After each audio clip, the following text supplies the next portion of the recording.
If you're a contractor, you've probably been here before. You're on a job, the client asks for something extra, you do the work, and by the time the invoice comes around, either you forgot to charge for it or the client doesn't remember agreeing to it. That's money out of your pocket, and it happens constantly. In this video, I'm going to show you how to handle change orders in Jobtable the right way so every extra gets documented, approved, and invoiced properly. So let's get into it. So right now I'm inside Jobtable. I've got an existing job open. You can see the client, the job details, the original quote, everything's already set up. Now, let's say the client just called and asked for something extra. Maybe it's an additional fixture, an extra run of pipe, a second coat, whatever it is. Instead of just doing it and hoping to sort it out later, here's what you do.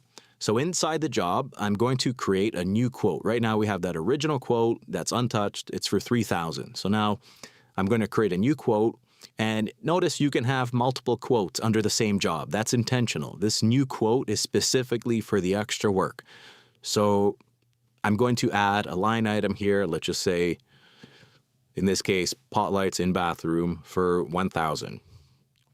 So I added the line item for what the client is asking for, put in the price, and that's the change order. Clean, simple, and it's tied directly to this job and this client.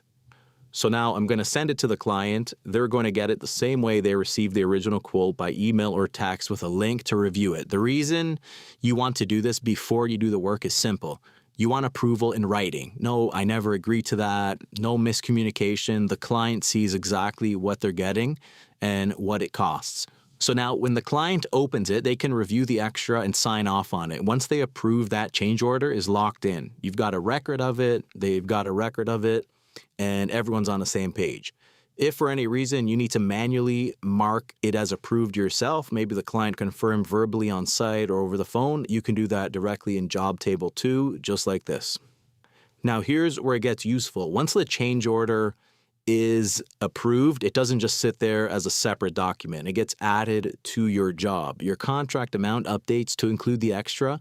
As you can see here, it goes from $3,000 to $4,000. There's a $1,000 extra. And now there's a new line item here, extra number 1, pot lights in bathroom for $1,000, which I can now invoice.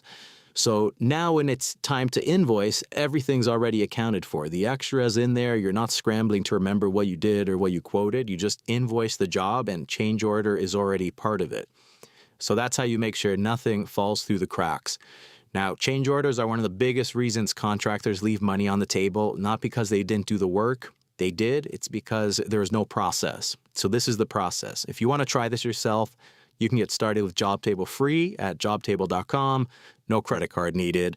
If you found this helpful, please subscribe. We put out new tutorials regularly, and you got a question, drop it in the comments below. Thanks.